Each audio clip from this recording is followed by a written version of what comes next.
Hello everyone, আবার আমরা তোমাদের কাছে চলে এসেছি আরেকটা জবের নোটিফিকেশন নিয়ে। সেটা হচ্ছে গেইল ইন্ডিয়া লিমিটেডের নোটিফিকেশন। তো তোমাদের গেইল ইন্ডিয়া নিয়ে কিছুটা বলে দেওয়া যাক। গেইল ইন্ডিয়া হচ্ছে মহারত্ন পিএসইউ কোম্পানি। এটা হচ্ছে ইন্ডিয়ার সবথেকে বড় ন্যাচারাল গ্যাস কোম্পানি। তার মানে হচ্ছে ভারতবর্ষে যেখান থেকে গ্যাস ইম্পোর্ট করা হয় অথবা ভারতবর্ষে যেখানে গ্যাস তৈরি হয় সেইখান থেকে প্রোডাকশন থেকে শুরু করে তার পিউরিফিকেশন থেকে শুরু করে তার ডিস্ট্রিবিউশন থেকে শুরু করে তার ট্রান্সমিশন থেকে শুরু করে তার মার্কেটিং থেকে শুরু করে সমস্ত কিছুই গেইল ইন্ডিয়া করে। গেইল ইন্ডিয়া পরে হচ্ছে আমাদের ministry of gas and the অয়েলের আন্ডারে পড়ে। তার মানে হচ্ছে এটা পুরোপুরি ওন্ড বাই দ্য গভর্নমেন্ট।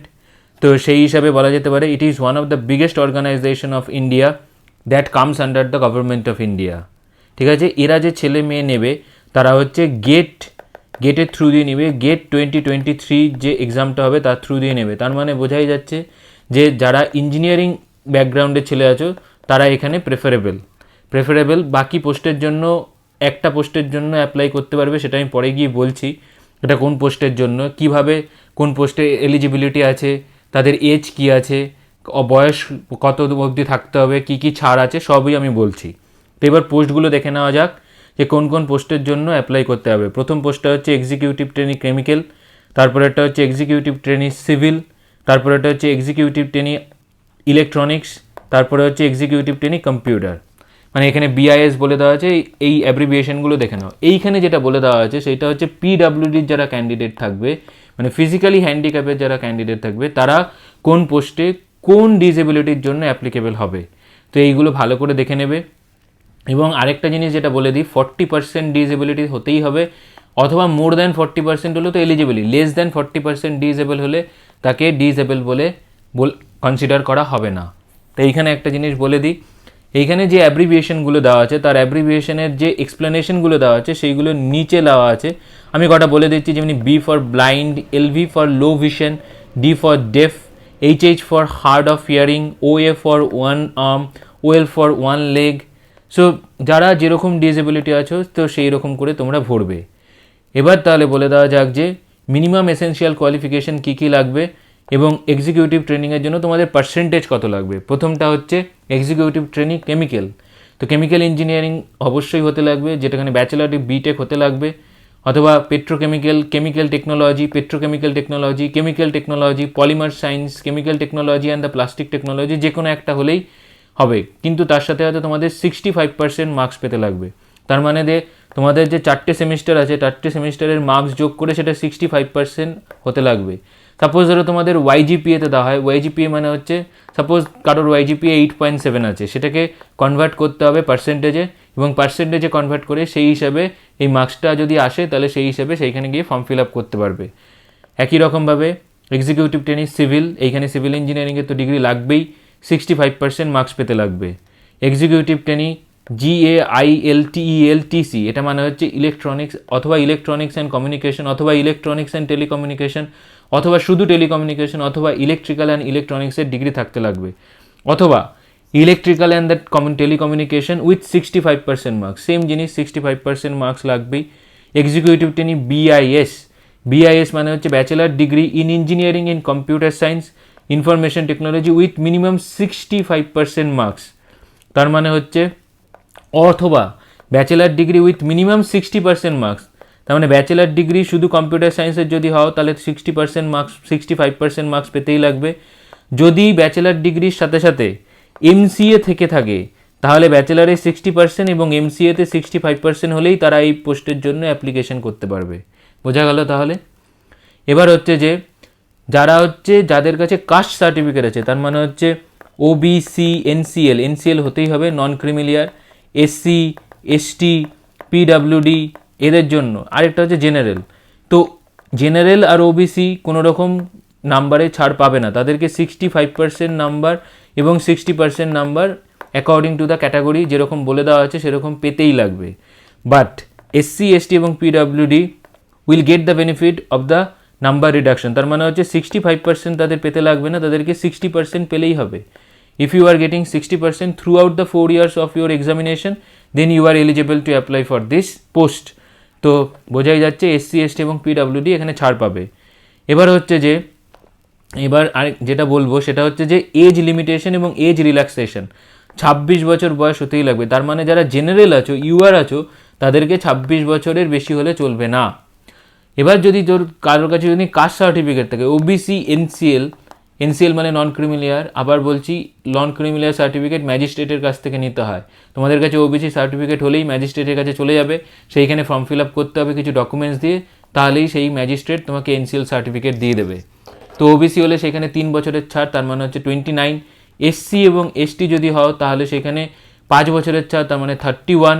এবং পিডাব্লিউডি যদি হও, যদি জেনারেল হও, তাহলে সেইখানে হচ্ছে 10 বছরের ছাড়। পিডাব্লিউডি, এসসি এবং এসটি হলে হচ্ছে সেখানে 15 বছরের ছাড়। তো এইরকম করে as per the government of India rule, the age relaxations will be provided. বোঝা গেল তাহলে?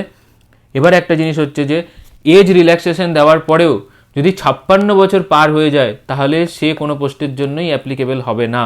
তার মানে যে কোনো পোস্টে এজ রিল্যাক্সেশন দেওয়ার পরে 56 বছর হলে চলবেই না।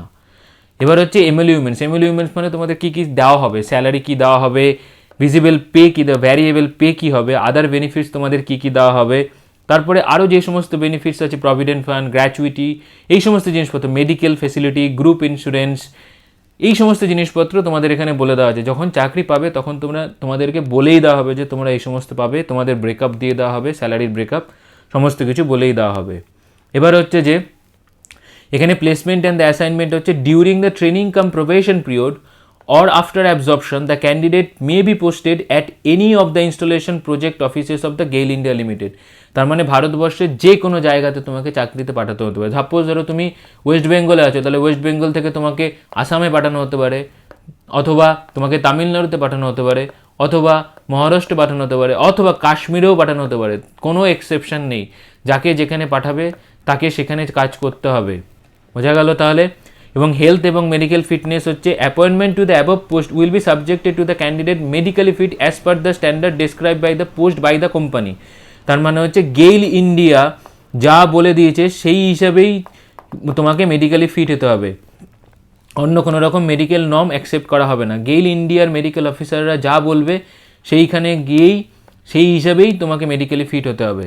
এবার অ্যাপ্লিকেশন তোমাকে কি করে করতে হবে? তোমাকে তো প্রথমে গেটের যে ফর্ম ফিল আপ আছে সেটা কমপ্লিট করতে লাগবে।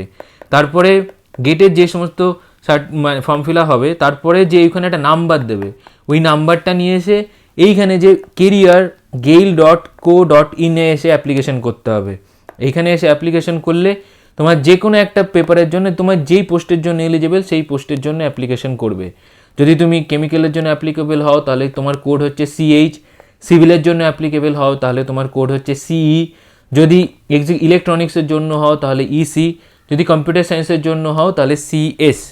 বোঝা গেল তাহলে? এবার list of the discipline and the branches, কেমিক্যালের জন্য তুমি কোন কেমিক্যাল ইঞ্জিনিয়ার হয়েছো, কোন টেকনোলজিটা পড়েছো। যেমনি ইলেকট্রনিক্স অ্যান্ড ইলেকট্রিক্যাল হতে পারে, অনেকে ইলেকট্রনিক্স হতে পারে, অনেকে ইলেকট্রনিক্স টেলিকমিউনিকেশন হতে পারে, অনেকে শুধু কমিউনিকেশন হতে পারে। এইখানে যেমনি দেওয়া আছে, এইখানেও তেমনি বিভিন্ন রকমের পোস্ট দেওয়া আছে, যে যেটা নিয়ে পড়েছো তাকে সেই হিসাবে দিতে। কিন্তু প্রত্যেকের জন্যই কোড একই হবে, যেটা হচ্ছে CH। সিভিলের জন্য কোনো এক্সেপশন নেই, সিভিল একটাই হয়, সেখানে CE, এখানে EC এবং এখানে CS। বোঝা গেল তাহলে? এবার হচ্ছে based on the GATE 2023 marks. Suppose হচ্ছে তোমার 100 নম্বরের যদি পরীক্ষা হয়, যদি 100 নম্বরের পরীক্ষা হয়, তবে সেখানে তুমি সাপোজ ধরো 60% পেয়েছো, অথবা 60 নাম্বার পেয়েছো, তাহলে তোমাকে ওই 60-এর উপরে গেছে কি না কাট অফ সেটা তোমাকে বুঝে নিতে হবে। সেটা কোম্পানির উপর ডিপেন্ড করছে, তার মানে গেইল ইন্ডিয়ার উপর ডিপেন্ড করছে। সাপোজ গেইলের কাট অফ হচ্ছে 70%, মানে 70 পেতে হবে, তার মানে যারা 60 পেয়েছো তারা এলিজিবল নাও, তারা মাস্টার ডিগ্রি পড়তে চলে যাবে, কোনো অসুবিধা নেই। তো গেইল ইন্ডিয়াতে চাকরি যেরকম ওরা কাট অফ রাখবে সেই হিসাবেই ওরা ছেলে মেয়ে নেবে। বেসিক্যালি জেনারেলি কাট অফ অনেক ওপরে থাকে। তো বোঝা গেল তাহলে? এবার যদি কোনো relevant link will be made available, যদি কোনো রেজিস্ট্রেশন নাম্বার পেতে অসুবিধা হয়, কোনো কিছু পেতে অসুবিধা হয়, কোনো কিছু যদি অসুবিধা হয়, এবার candidates will be required to apply online through the GAIL website. এটা তো বলেই দেওয়া আছে। Relevant link will be available হচ্ছে 11টা থেকে 14/2/2023 থেকে 18 আওয়ার্স, মানে 1800 আওয়ার্স, মানে হচ্ছে 6টা, আর এইখানে হচ্ছে 11টা। তো 15/3/2023 মানে 14 তারিখে গিয়ে তোমাদের লিঙ্ক অন হবে, মানে 14/2 মানে 14ই ফেব্রুয়ারি। 14ই ফেব্রুয়ারি নিশ্চয়ই জানা আছে কিসের জন্য বিখ্যাত, তার মানে 14 ফেব্রুয়ারি গিয়ে তোমাদের ভ্যালেন্টাইন্স ডের দিন গিয়ে জেনারেলি এটা অন হবে এবং পরের মাসে 15 তারিখে গিয়ে এটা শেষ হয়ে যাবে। 1 মাসের জন্য এটা অন থাকবে। বোঝা গেল তাহলে? তার মানে তোমাকে গেট পাস করতেই হবে, গেট পাস না করলে এর জন্য অ্যাপ্লিকেবল নও এবং গেটের যে ফর্ম ফিল আপটা আছে সেটা তোমাকে করতেই হবে। এবার যদি তুমি চাকরি পেয়ে যাও তাহলে স্কোর কার্ড তো পাবেই, তবে অরিজিনাল গেটের অ্যাডমিট কার্ড পাবে, সেইগুলো সব কিছু নিয়ে ওদের অফিসে যেতে হবে এবং সেইখানে সেলফ অ্যাটাস্টেড ফটোকপি নিয়ে যেতে হবে, documents of date of birth proof, matriculation, class 10 marksheet, certificate, যে কোনো একটা জিনিস নিয়ে গেলেই হবে। ডেট অফ বার্থের সার্টিফিকেট নিয়ে যেতে পারো, ক্লাস 10-এর যে তোমাদের অ্যাডমিট কার্ড আছে সেটা তো হবেই। এবার হচ্ছে all certificate and the testimonial in respected qualification, all semester year wise marksheet, degree or diploma, যে কোনো যা খুশি আছে তোমার কাছে, তোমার 4 বছরের যে 8টা রেজাল্ট থাকবে, অথবা যারা ডিপ্লোমা দিয়ে এসছো তাদের ডিপ্লোমার রেজাল্ট, আর 3 বছরের যে 6টা রেজাল্ট আছে সমস্ত কিছু ওখানে নিয়ে যেতে হবে। এবার হচ্ছে offer letter along with the last pay slip or the experience certificate অথবা document issued by the employer in support of experience detail mention by the candidate in the online form. তাহলে সাপোজ তুমি 2023-তে pass করোনি, suppose তুমি 2022-তে pass করেছো, college থেকে বের হয়ে কোথাও কাজ করছো, তাহলে সেই এমপ্লয়ারের যে সমস্ত ডিগ্রি মানে যে সমস্ত এক্সপিরিয়েন্স থাকবে সেগুলো সমস্ত কিছু জমা দিতে হবে। Only such PWD candidates would be eligible to get the applicable benefits of reservation. PWD candidate ছাড়া কেউ পিডাব্লিউডি রিজার্ভেশন পাবে না। আর এসসি এসটির জন্য তো লাগবেই, নন ক্রিমিলিয়ারের সার্টিফিকেট নিয়ে যেতেই হবে। লেটেস্ট মানে হচ্ছে 1 সপ্তাহ অথবা 1 মাসের মধ্যে যেটা হবে সেটাকে নিয়ে যেতে হবে এবং সেটা ম্যাজিস্ট্রেটের অফিস থেকে দেবে। এবার হচ্ছে ইডাব্লিউএস ক্যাটাগরি মানে হচ্ছে ইকোনমিক্যালি উইকার সেকশনের যারা ছাত্র থাকবে, ছেলে মেয়ে থাকবে, তারা ইডাব্লিউএস এর certificate issued by the competent authority should be valid on the closing date for the submission of online application in GAIL. বোঝা গেল তাহলে? অনলাইন অ্যাপ্লিকেশন যবে বন্ধ হয়ে যাবে শুধু তার আগে অ্যাপ্লিকেশন করবে ইডাব্লিউএস এর জন্য, যে তুমি ইডাব্লিউএস সেটা প্রুফ করার জন্য যবে অ্যাপ্লিকেশন বন্ধ হবে তার আগে ডেটের সার্টিফিকেট লাগবে। এক্স সার্ভিসম্যানদের জন্য এক্স সার্ভিসম্যানদের প্রুফ লাগবে। এনওসি এবং forward letter from the employed in the central government. Suppose তুমি গেইলে কাজ করতে চাইছো, তার আগে তুমি অন্য কোনো গভর্নমেন্টের কাছে কাজ করছো, অন্য কোনো গভর্নমেন্ট অর্গানাইজেশন, ধরো ভেলে কাজ করছো, তুমি ভেল থেকে গেলে আসতে চাও, তাহলে ভেলের কাছ থেকে তোমাকে একটা এনওসি আনতে হবে। এনওসি মানে হচ্ছে নো অবজেকশন সার্টিফিকেট নিয়ে আসতে হবে এবং সেটা একে দেখাতে হবে, মানে গেলকে এসে দেখাতে হবে। বোঝা গেল তাহলে?